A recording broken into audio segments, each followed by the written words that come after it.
இந்த மாதம் வெற்றி அதிகரிக்கும். நிதி ரீதியாக மாதத்தின் முதல் பகுதி மிகவும் சாதகமாக இருக்கும். எப்படியாவது பணம் வந்துடும். பணம் வருவதற்கு ஏற்ற சூழல் உருவாகிடும். அதே நேரம் உடல்நல பிரச்சனைகள் எதுவும் எதிர்பார்க்கப்படுவதில்லை. அதுலேயும் கவனமாக இருக்கணும். சாப்பாடு ஃபுட் ஹேபிட்டில் கவனமாக இருக்கணும். ஆக்ரோஷத்தோடு வேலை செய்வீங்க. வேலையில் வெறித்தனமாக வேலை பார்ப்பீங்க. அதெல்லாம் குறைச்சிக்கணும். உங்களிடம் சில சக ஊழியர்களிடம் நீங்கள் எரிச்சல் அடைகிற மாதிரியான ஒரு ஹேபிட் வந்து லூஸ் டாக் பண்ணுறதை நிறுத்துங்க.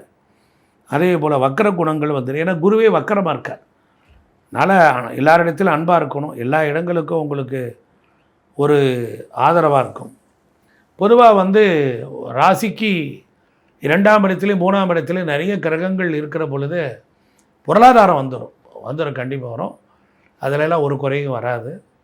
இந்த மாதத்தில் நிறைய வாழை மரத்தை நட்டுலாம். வாழை மரம் எங்கே ஸ்தல விருட்சமாக இருக்கோ அந்த கோயில்களுக்கு நீங்கள் போயிட்டு வரலாம். நாளில் உள்ள சனி